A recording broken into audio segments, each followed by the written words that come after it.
the Lord. Therefore, Father, may your word go, oh God, and become active in your children's life, so that in Jesus' name, your name will be glorified. Therefore, Father, by your word and by your spirit, speak to us today. In Jesus' name I pray. Amen. Amen. Hallelujah. Amen. Yesterday I shared with our Saturday meeting with a message of which the Lord has spoken to me to share with you. Amen. Amen. And so those who received it yesterday is going to be a double blessing. Hallelujah. And the title of my message is Gaining God's Approval.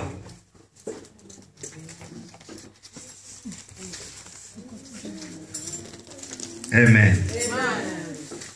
Brother Daniel, can you read that tree? Galatians chapter 1 verse 10 before I read the English. So I can understand how it is being interpreted in the tree. Galatians chapter 1 verse 10. One of it me I can read.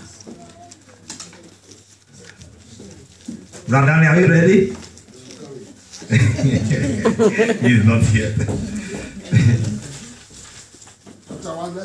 Verse 10. Can you put it down? That's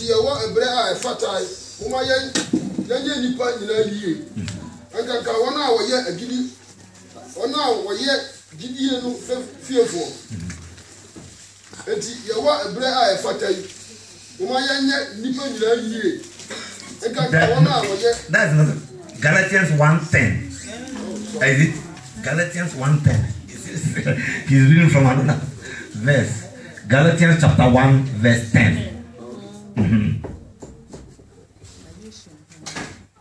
Now I say, Nipa na me pese the try one ba mafa ana Onyankopon. Ana say me hwehwe say na so nipa ni. Say me da so me so nipa ni anka me nye Kristo akoa. Amen. Amen. Am I now trying to win the approval of men or of God? Or am I trying to please men? If I were still trying to please men, I would not be a servant of Christ. Hallelujah. Amen. As a Christian, Paul is saying, he's asking a question. Am I to live a life to please men, or am I to live a life to please God?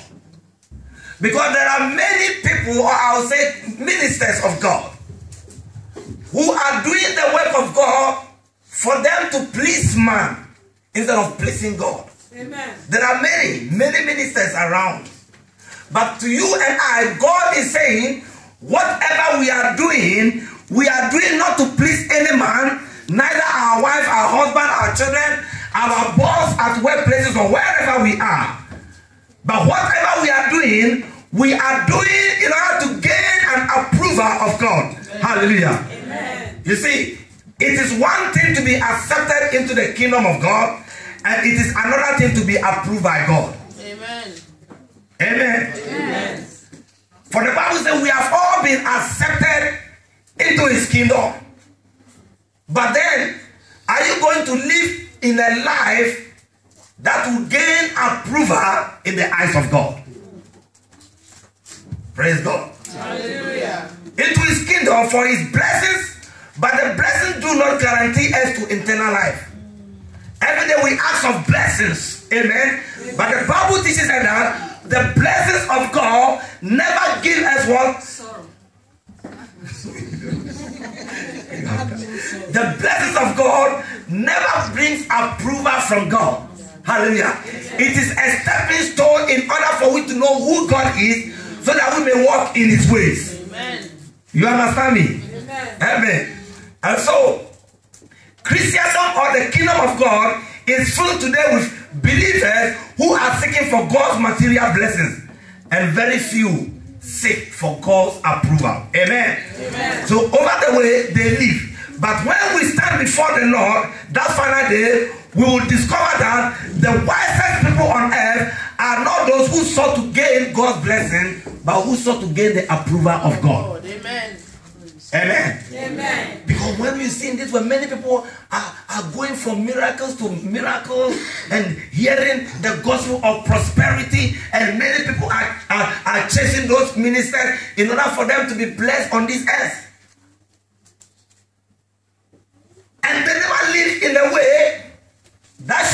righteous in the eyes of God. And so they are blessed. Even sinners are blessed. Do you know that? But God brings in the blessings, the miracles, the signs and wonders, so that we may know who He is, so that we may walk in His ways. Because there is a difference between the act of God and the will of God. No, the way of God. There are two things. Because many people are looking for the act of God, which means the miracles of God, the actions of God, the acts of the apostles. That is where we see so many miracles. And so many people are chasing all those things. But what shall it profit you if you gain the whole world and forfeit your life? Am I to be to live in a life that to be an approver in the eyes of God or in the eyes of man? Many people are doing things in order for them to make a show. But that wouldn't lead us into any other place. For on the final day, we will see that money and material things were only the means by which God tested us to see whether we are qualified to be part of the kingdom of God. Amen. Amen. And so, let's see some examples so that we may learn from it. Let's go to 1 Corinthians chapter 10, from verse 1 to 13. 1 Corinthians chapter 1. Hallelujah. 1 Corinthians chapter 1, verse 13. 1 from verse 1 to 13. It says what? No. 10. Chapter 5. 10, 1 to 13. Well, for I do not want you to be ignorant of the fact, brothers, that our forefathers were all under the cloud, and that they all passed through what? The sea, which speaks about our baptism. And then what happened? They were all baptized into the Moses in the cloud and in the sea. Praise God. They all ate the same spiritual food. Hallelujah. Do you know the spiritual? What's the spiritual? What are the spiritual food? The manna of God. So God provided for them the manna from heaven while they were in the wilderness. Praise God. And drank the same spiritual drink. Hallelujah. For they drank from the spiritual rock that accompanied them. Who is that? Who is that spiritual rock? Jesus. Hallelujah. Amen. So you receive Jesus Christ. And you drank from the rock because He's the rock of our salvation. Our foundation is built upon the rock. And sometimes we are under the rock. Amen. And so they receive all these spiritual rock that accompany them. So the Lord Jesus Christ was the one who was accompanying them. That's why I said, I am the I am. And that rock was who? I said it, Christ. Christ. Let's continue. Nevertheless, when the Bible says nevertheless, God was not what? Pleased with most of them. And their bodies were what? Were scattered over the desert.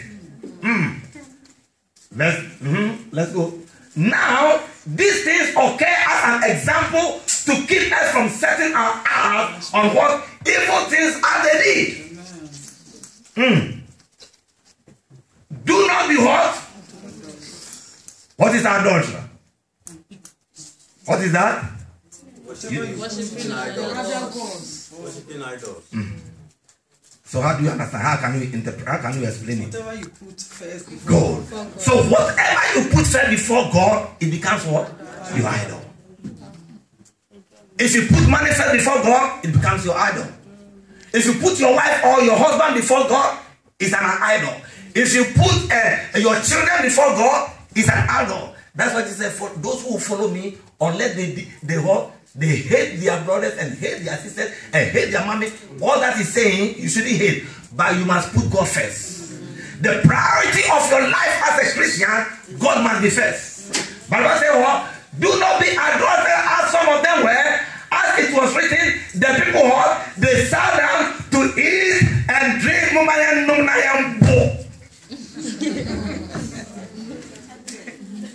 Yeah, no. Hallelujah. The people sat down to eat and drink and got out to indulge in pagan revelry. They were worshipping idols. Things that they put first before God. But God said, I shall not have any other God before me. Praise God. Hallelujah. And then let's go on the 7th, 8th. We should not commit sexual immorality as some of them did. And in one day, how many? 23,000 of them. Hey. God is love, but God is also a God of judgment. Number 9, we should not test the Lord as some of them did and were killed by what? Snakes. Praise God. Hallelujah. And then verse 10, and do not what? Grumble as some of them did and were killed by the destroying angel. By the destroying angel. Verse 12, 11. These things what? Happened to them as an example and were written down, so it's written down as a warning for you and I, on whom the fulfillment of the age has come. And then verse 12. So, if you think you are standing firm, be careful that you do not fall. If you think the blessings of God has come upon your life, if you think the miracles of God has come upon your life, be careful. And don't put all your desire and your heart upon those things. Hallelujah. Amen. Be careful that what you don't fall. Verse 13. No temptation has seized you except what is common to man. And God is faithful. Hallelujah. So it means as a Christian, whatever temptation that has been given unto you, God knows the measure of your faith. That's why he gave you that temptation. But your temptation may not be in the likeness of mine. Yours may not be in the likeness of mine. God has tested everyone and he knows up to the level temptation that you are going to receive. Amen. Amen. And then what? Except what is common to man. So it means the trials and the tribulations and all things that you are going through, they are common to man. And God is faithful. He will not let you be tempted beyond what you can bear. Yes, amen. Amen. Amen. But sometimes we see other people, we see that their trials are so difficult than ours. That God knows why. Mine may be different. Yours may be different. Praise God. Hallelujah. Tempted beyond that you can bear. But when you are tempted, He will do what? He will provide a way out so that you can stand under it. Praise God. Hallelujah. Because God will test you. He will test you in the presence of His, and you need to be careful that you may stand. If you do not take time, the blessing will override you and will not gain approval in the eyes of God. Praise God. Hallelujah. And so we are going to learn about 3 things in order to gain God's approval. 3 things. Number 1, diligence. The word diligence. 2 Timothy chapter 2 verse 15. Hallelujah. 2 Timothy chapter 2 verse 15. Young go. Let's go. Do your best to present yourself to God as one what? Whole. A workman who does not need to be ashamed and who correctly handle the word of truth. Hallelujah. He said, do your best. In other places, study the word of God to be approved. Hallelujah. It is the word of God, the foundation for you to be approved in the kingdom of God is the word of God. And you need what? The word diligent.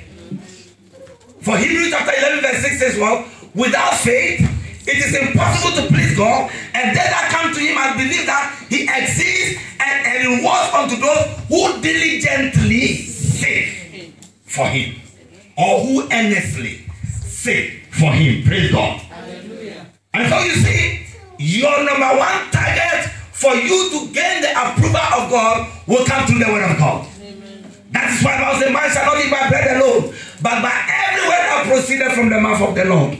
Amen. Amen. And so I'm studying the word of God in order to be approved unto God. Because when I study the word of God, then I need to be a doer of the word. Amen. You can never study the word of God and say you can be approved in the eyes of God. That is why we have what? Hearing and doing. Amen. Amen. We hear the word of God and then we become doers of it. That is why God told Joshua, let not this word depart from the mouth. So the word of God has become a spiritual food to you and I. He said, let not this word depart from your mouth. Meditate upon it day and night so that you be careful. The word was there. Careful to obey my command and live in a life of prosperity. Praise God. And so the word of God is what? Is the number 1 target for you and I gain the approval of God. Which means I'm studying and I'm hearing and I'm becoming what? A doer of the word. Because it is not the hearers who are justified in the sight of God. It is what? The doers. Hallelujah. Amen. Praise God. And so number one, target is that of what? Diligence. Number two is that of trials. Let's see James chapter 1 verse 2. James chapter 1 verse 12. James chapter 1 verse 12. James chapter 1 verse 12, sorry. Blessed is the man who perseveres under trial. Because when he has stood the test, he will receive the crown of life that God has promised to those who love him. Hallelujah. And so, as a man or as a woman of God, praise God, we are going to face all kinds of trials in our life. God will always test you. No matter however you call yourself as a Christian, everyone will be tested by God. And are you ready to stand and overcome the testing of God or the trial of God over your life? Hallelujah. Example, Abraham is an example because he's going to try you in relation to your relatives or family.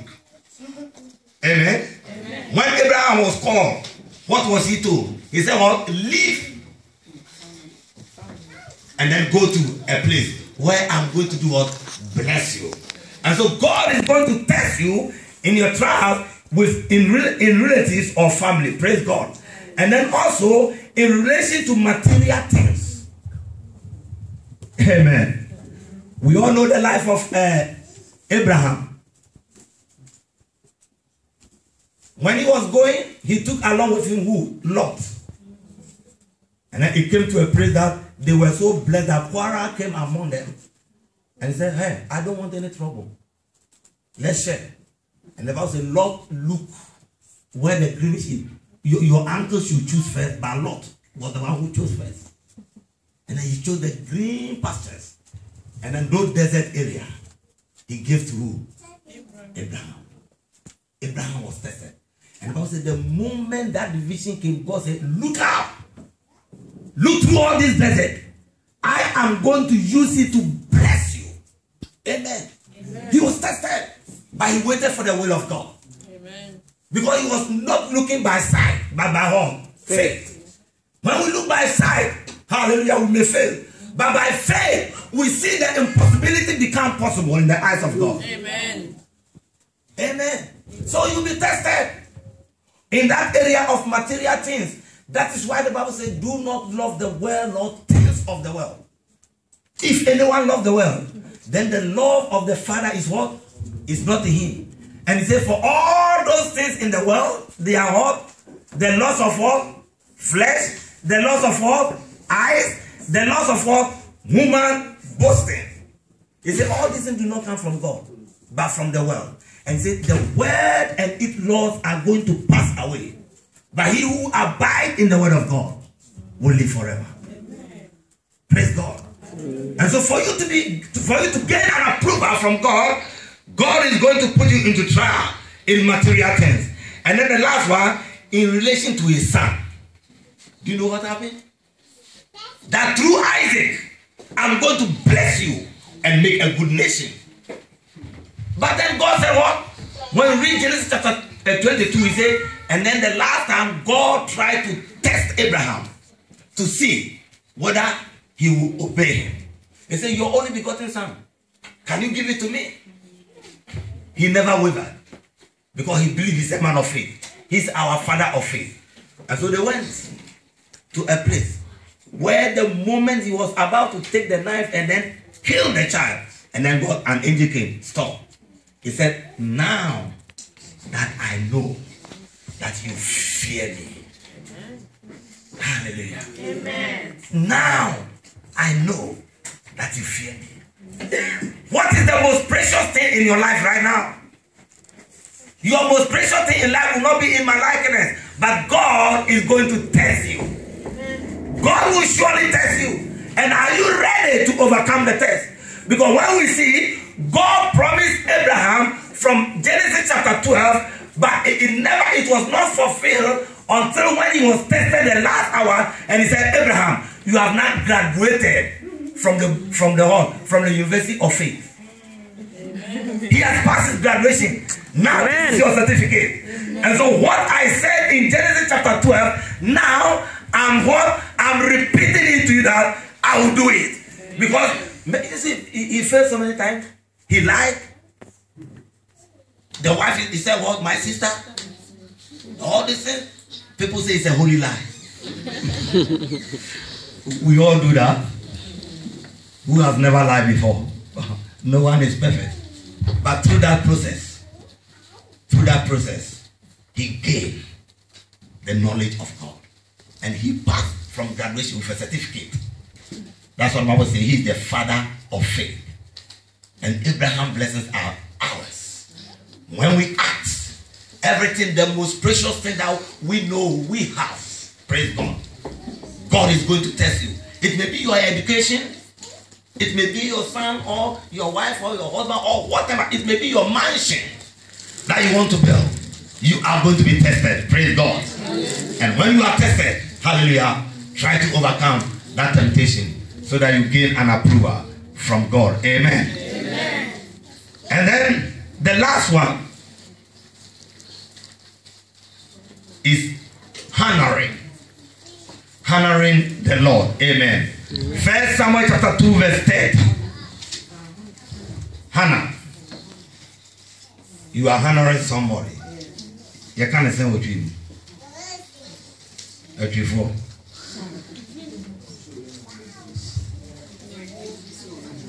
Ocean and Munyam. First Samuel chapter 2 verse 30. 3-0. Verse 30, 2:30. Therefore, the Lord, the God of Israel, declared, I promise that your house and your father's house will minister before me forever. But now, the Lord declared, far be it from me. Those who honor me, I will do what? I will honor. But those who despise me will be what? Will be disdained. Hallelujah. So how do we honor God? Praise God.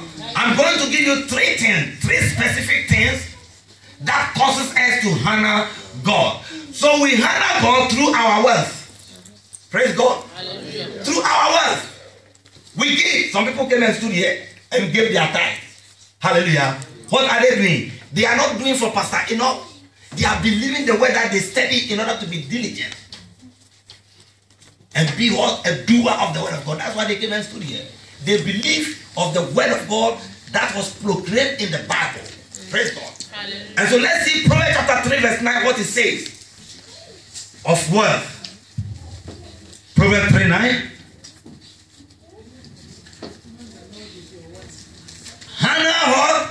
The Lord, because we will read from 1 Samuel chapter 2 verse 30 that those who honor me, I will do what? Wow.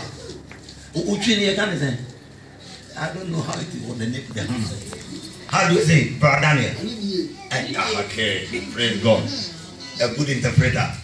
He's my Timothy. Praise God. Honor the Lord with your wealth, with the first fruit of all your crop. Hallelujah.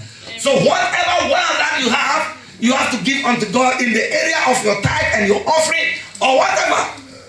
If you're a farmer, your produce. Hallelujah.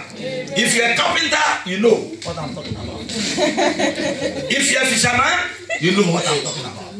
Hannah, your fish, you can take it to the pastor. Hallelujah. I'm honoring the God. It's a bring to the storehouse of God so that there may be what? Plenty. Hallelujah.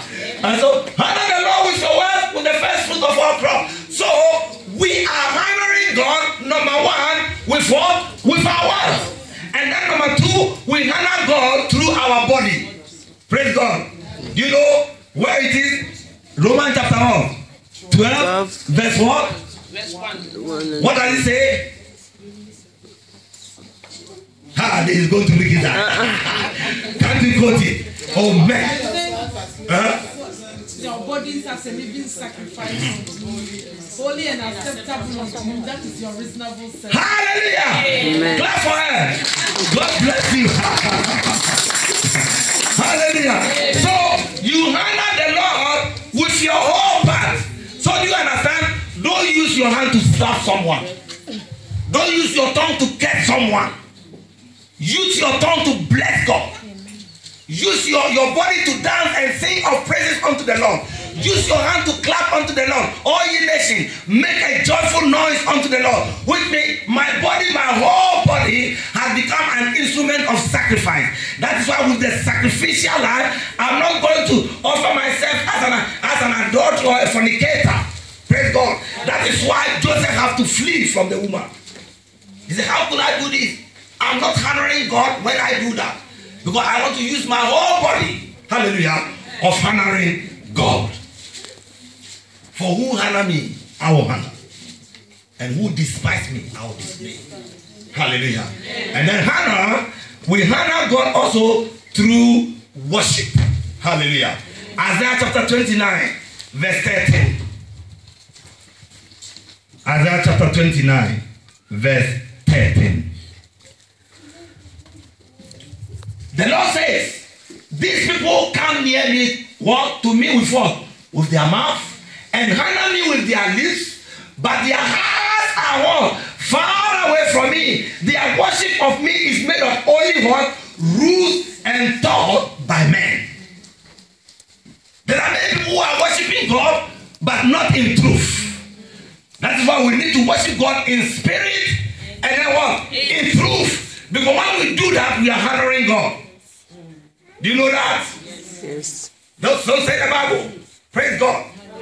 When we do that, and so when we come here and we sing and we begin to blah blah blah, we begin to speak in tongues. Like the Corinthians. Not the 2 Corinthians, but the 1 Corinthians. But when we read 2 Corinthians, they repented. Hallelujah. I'm talking about the 1 Corinthians. They come and then you see someone who be shouting, someone want to overtake that man. So you, and then how can you challenge me? So it's because I want a competition. Let for people just to be what? To be pleased in the eyes of man. When they see that person, hey,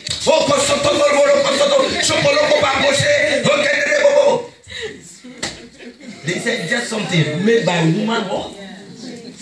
You remember Shokologo Bangoshe? I remember when I was in the elementary time, then they would tell me, can you spell Shokologo Bangoshe? S-H-O-K-O-L-O and then stop. S-H-O-K-O-L-O-B-A-C-H-E. There are some people, that's their tongues. And then they begin to shout, but there's nothing. It's empty before the eyes of God. For if you want to honor God, then we should honor him in spirit and in truth. That is all. What I'm doing, is it what? Is it true in the eyes of God or in the eyes of man? Someone may be shouting blah blah blah, blah and then maybe you'll be keeping quiet, singing song unto the Lord in a slow manner. You, the person, if you are worshiping in truth, your worship has been accepted. Amen. But if not, no matter whatever it is, God is not going to accept your worship. It's not going to be a sweet smelling of incense unto God. Praise God. But when we worship God, in the Old Testament, they use what? The incense as a prayer. But in the New Testament, our prayer become the sweet smelling incense. That's why when I go to some churches and they are still using incense, I say rubbish. We are not in the old covenant. We are in the new covenant. Praise God. Hallelujah. And so, we are going to learn something. In Revelation chapter 17, verse 14. Revelation chapter 17, verse 14. There is something that I'm going to teach you. It's so marvelous. Have you opened? They will make a war against what? The Lamb. But the Lamb what? Will overcome them. Who is the Lamb? Jesus. Hallelujah. But the Lamb will what? Will overcome them. Because he is what? He is the Lord of Lords. Praise God. And King of Kings. And with him will be with his word. Number one, called. Number two, chosen and faithful followers. What I'm asking you is this: are there three groups of people? Are you sure? It's only one person.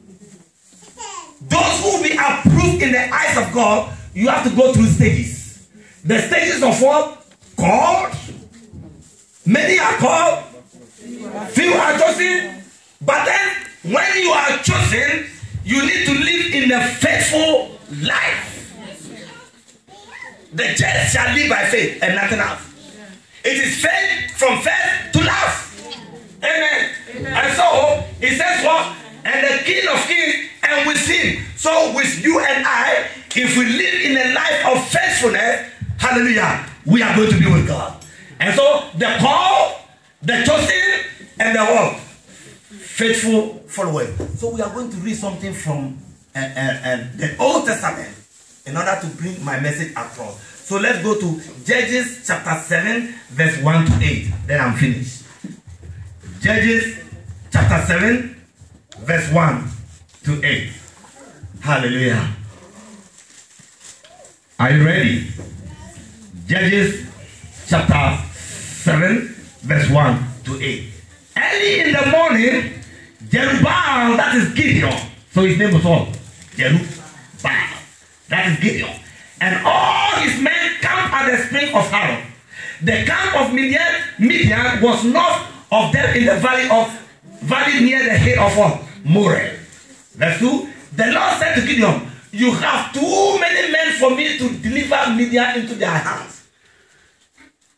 God knew why. Because God always sees from the heart. He's a God of omniscience. He knows everything. And so there are too many in the land. In order that Israel may not boast against me, that her own self has saved her, verse 3. Announce now to the people, anyone who trembles with fear may turn back and leave the mount. Anyone with what? Fear. And so they were called. Number one. All of them were called. And then what? Anyone who fear. And so how many? So 22,000 men left. They have failed the call. Still no, They left. Praise God. Amen. They left. And then what? While how many? 10,000. So majority. 22,000 left. And it was remain of what? It was remain of 10,000. And now let's go on. But the Lord said to Gideon, there are still too many men. Because God knows whose heart is faithful. He said, there are still too many men. Take them down to the water. And I'm going to see them, or I'm going to test them for you there. If I say, this one shall go with you, he shall go. But if I say, this one